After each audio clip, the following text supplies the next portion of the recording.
രക്ഷാപ്രവർത്തനത്തിൽ വലിയ പങ്ക് വഹിച്ച സ്കൂബ ടീം അംഗങ്ങളാണ് ഒപ്പമുള്ളത്.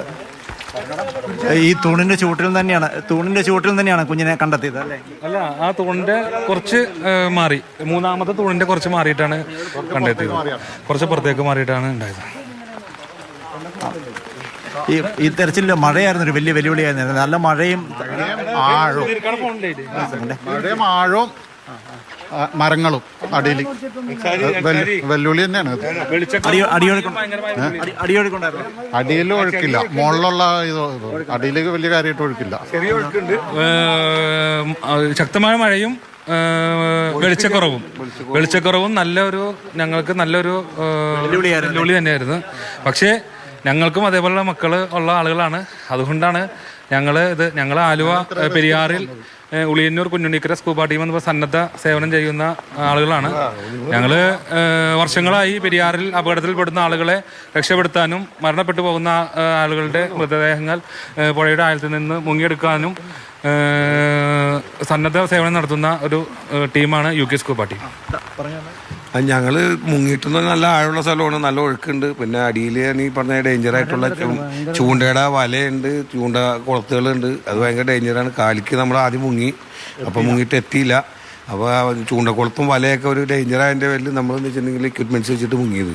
എന്നാലും ഒരു പ്രതീക്ഷ ഉണ്ടായിരുന്നു ഇറങ്ങുമ്പോൾ. പ്രതീക്ഷ ഉണ്ടായിരുന്നു ഞങ്ങൾക്ക്. അവിടെ നമുക്കൊരു 90% ഉണ്ടായില്ല. പക്ഷെ എന്നാലും പറഞ്ഞ ഒരു ഇതുണ്ടായി. ഞങ്ങൾ സാധാരണ ഞങ്ങൾക്ക് ദൈവം ഞങ്ങളെ കനിയാറുണ്ട്. ഈ പറഞ്ഞ കാര്യം ഞങ്ങളുടെ പ്രവർത്തനങ്ങളൊന്നും മോശമായിട്ടില്ല.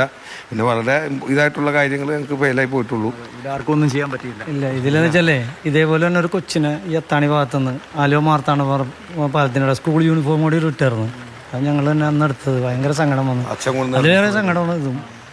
കൊച്ചുങ്ങൾ എന്ന് പറയുമ്പോൾ ആത്മഹത്യ ചെയ്താൽ നമ്മൾ കുറച്ച് പെൻഡിങ് ആക്കും. മറ്റേ ഇതെന്ന് പറഞ്ഞ ഒരു അപകടത്തിൽ പെട്ടെന്ന് വരും. ഇങ്ങനെ ആത്മഹത്യ എന്താ ഞങ്ങൾ ആരെങ്കിലും വിളിച്ചു പറഞ്ഞാൽ അത് ഇതൊരു കുഞ്ഞല്ലേ, ഒരു 3 വയസ്സ്. ഇതെന്തായാലും ഞങ്ങൾ വരും.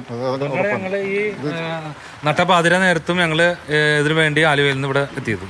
നിങ്ങൾ എത്തിയത് വളരെ പെട്ടെന്ന് തന്നെയെങ്കിലും ജീവനറ്റ അവസ്ഥയിലാണെങ്കിലും കണ്ടെടുക്കാനായി ഒരാശ്വാസം. ദൈവത്തിന്റെ അനുഗ്രഹമാണ്.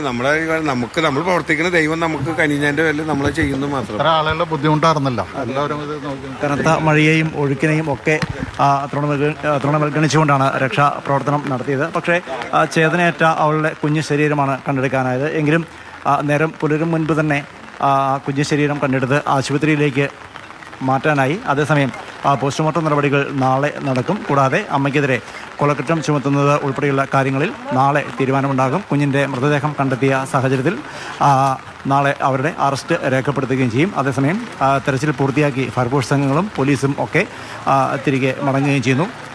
രാത്രി 9:30 മണിക്ക് തുടങ്ങിയ മഴയാണ്. ആ മഴ ഇപ്പോഴും തുടങ്ങിയ അതേ തരത്തിൽ തന്നെ അതേ തീവ്രതയോടെ പെയ്തുകൊണ്ടിരിക്കുന്നു. കാറ്റുണ്ട്, ഒഴുക്കുണ്ട്, തണുപ്പുണ്ട്. പക്ഷേ അതിനെല്ലാം അതിജീവിച്ചായിരുന്നു രക്ഷാപ്രവർത്തനം നടത്തിയത്.